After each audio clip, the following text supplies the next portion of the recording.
Hi, welcome to MLT learners. मेरा नाम विद्यांशा है। आज के इस लेक्चर में हम पढ़ेंगे माइटोकॉन्ड्रिया के बारे में। ठीक है, तो आइए आज का लेक्चर हम स्टार्ट करते हैं। सबसे पहले बात करते हैं इंट्रोडक्शन की। तो mitochondria is the power house of cell. Mitochondria का मतलब होता है किसी भी सेल का पावर हाउस, मतलब एनर्जी वहां से मिल रही है, उस सेल को पावर वहां से मिल रही है। ठीक है, माइटोकॉन्ड्रिया आपका प्लूरल वर्ड है। अगर सिंगुलर में हम बात करें तो उसको हम बोल देंगे माइटोकॉन्ड्रियम। ठीक है, माइटोकॉन्ड्रियन। ठीक है, माइटोकॉन्ड्रियन या फिर mitochondria are tiny parts inside your cell that works like power plant. ये छोटे छोटे टाइनी टाइनी पार्ट्स होते हैं आपके सेल के अंदर, या अगर आपका सेल है तो उसके अंदर माइटोकॉन्ड्रिया प्रेजेंट होता है। बहुत छोटे छोटे स्ट्रक्चर्स होते हैं जो एक पावर प्लांट की तरह काम करते हैं, मतलब कि एनर्जी प्रोवाइड करने का काम करते हैं आपके सेल को। ठीक है, they make energy for the cell to do its job. ये सेल के लिए एनर्जी बनाते हैं ताकि वो अपना काम कर सके। ये एनर्जी प्रोड्यूस करते हैं सेल के लिए, किसकी फॉर्म में? एक मॉलिक्यूल की फॉर्म में, जिसको हम एटीपी बोलते हैं। एडीपी नहीं, एटीपी, एडिनोसिन ट्राइफॉस्फेट। और अगर एडीपी होगा तो उसको हम बोलेंगे एडिनोसिन डाइफॉस्फेट। ठीक है, उसके बाद में ये मिलते कहाँ पे? Where they are found inside almost every cell in your body. आपकी बॉडी में जितने भी सेल है उसमें से ऑलमोस्ट हर सेल के अंदर माइटोकॉन्ड्रिया पाया जाता है।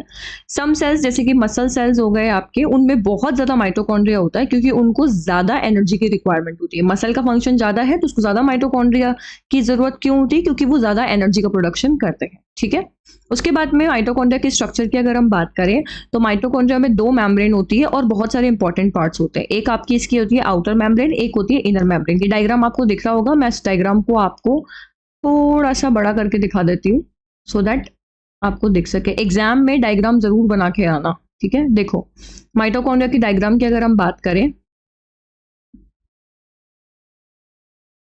1 सेकेंड। अब देखो, देखो माइटोकॉन्ड्रिया का ये डायग्राम है जिसमें से सबसे फर्स्ट स्ट्रक्चर आपका है, दिस इज राइबोसोम। ये छोटे छोटे स्ट्रक्चर्स आपको दिख रहे हैं, ये राइबोसोम्स हैं। ये जो बीच में और स्ट्रक्चर दिख रहा है, ये एटीपी सिंथेटेज, जो मॉलिक्यूल्स एनर्जी के इसने बनाए हैं। ये माइटोकॉन्ड्रिया का खुद का डीएनए होता है। ठीक है, और यहाँ पे ये जो स्पेस है इसको बोलते हैं इंटर मेम्ब्रेन स्पेस। इसमें दो मेम्ब्रेन होती है, आउटर मेम्ब्रेन और इनर मेम्ब्रेन। इसमें ग्रैन्यूल्स होते हैं, मैट्रिक्स होता है और सिस्टीन जंक्शन होता है। ठीक है, अब देखो हम पढ़ते हैं इसके बारे में। माइटोकॉन्ड्रिया में माइटोकॉन्ड्रियन हम इसलिए बोल रहे हैं क्योंकि एक ही माइटोकॉन्ड्रिया आपको यहाँ दिख रहा है। ठीक है, अब देखो ये दो आपके मेम्ब्रेन से मिलकर बनती है। एक होती है आउटर मेम्ब्रेन। आउटर मेम्ब्रेन जो होती है ये आउटर मोस्ट लेयर होती है आपके माइटोकॉन्ड्रियन की। ये स्मूथ होती है, प्रोटेक्टिव होती है। इसकी बात कर रहे हैं हम। ये जो बाहर वाली दिख रही है ना आपको ब्लू कलर की या पर्पल कलर की, इसकी बात कर रहे हैं। ठीक है, controls what goes in and out of the mitochondrion. क्या चीज माइटोकॉन्ड्रिया के अंदर जाएगी या बाहर आएगी, ये सब कंट्रोल आपका कौन करेगा? Outer membrane. जैसे ऑक्सीजन है या न्यूट्रिएंट्स है, कोई भी है। उसके बाद में इनर मेम्ब्रेन की बात करें तो इनर मेम्ब्रेन जो होती है, 1 सेकेंड, थोड़ा सा पेन चल गया ना, अरे और चल गया ये तो।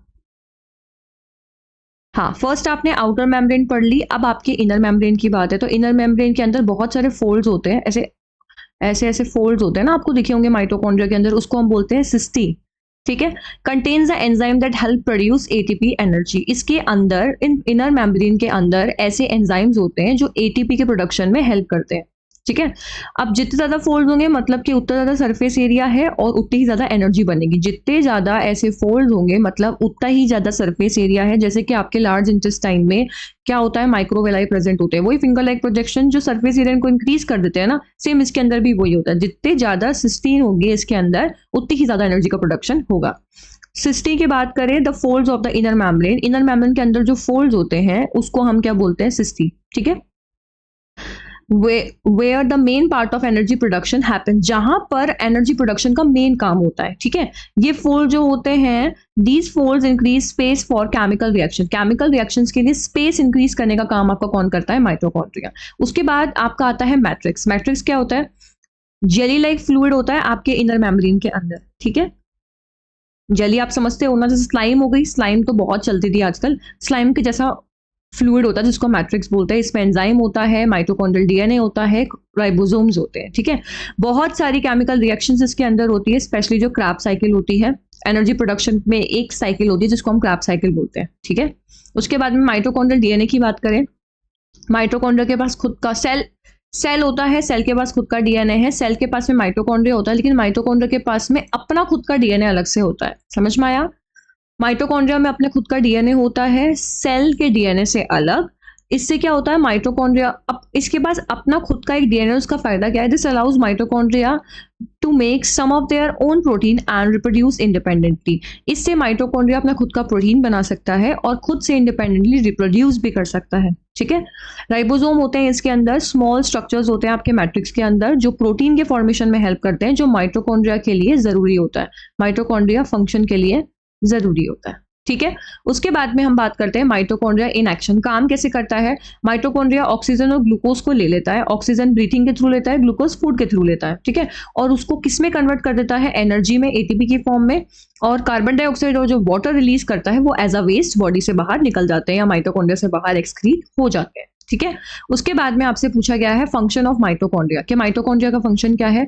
माइटोकॉन्ड्रिया का फंक्शन होता है एनर्जी को प्रोड्यूस करना। ठीक है, सेलुलर रेस्पायरेशन के थ्रू, सेलुलर मतलब सेल के रेस्पायरेशन के थ्रू। ठीक है, ऑक्सीजन को यूज करके, use oxygen to break down food, food को तोड़ने के लिए ऑक्सीजन का यूज करता है वो। Helps in cell death, cell की डेथ में भी हेल्प करता है। Make heat in some cells, कुछ सेल्स में हीट बनाने में हेल्प करता है। कैल्शियम को स्टोर करके रखता है सेल के फंक्शन के लिए। इनका खुद का डीएनए होता है तो ये खुद प्रोटीन बना सकते हैं। तो आज के वीडियो के लिए बस इतना ही। मैं टॉपिक्स आपको बता देती हूँ कि इसमें मेन टॉपिक्स क्या क्या अपन ने कवर करे थे। देखो, सबसे पहले हमने पढ़ा इसका इंट्रोडक्शन, कि इंट्रोडक्शन क्या होता है। उसके बाद में वेयर दे आर फाउंड, ये कहाँ पाए जाते हैं। उसके बाद में अपन ने पढ़ा माइटोकॉन्ड्रिया का स्ट्रक्चर, कि स्ट्रक्चर क्या होता है माइटोकॉन्ड्रिया का, जिसमें सबसे फर्स्ट हमने पढ़ा आपकी आउटर मेम्ब्रेन। उसके बाद में हमने पढ़ा इनर मेम्ब्रेन। उसके बाद में हमने पढ़ा क्रिस्टी। उसके बाद में हमने पढ़ा मैट्रिक्स। उसके बाद में हमने पढ़ा माइटोकॉन्ड्रिया डीएनए, कि ये क्या होता है। उसके बाद में हमने देखा अगर माइटोकॉन्ड्रिया एक्शन में आएगा तो वो कैसे काम करेगा। उसके बाद में हमने देखा फंक्शंस ऑफ माइटोकॉन्ड्रिया, के माइटोकॉन्ड्रिया के फंक्शंस क्या होते हैं। आई होप आपको वीडियो समझ में आया होगा आज का। Thank you so much for watching. Bye bye.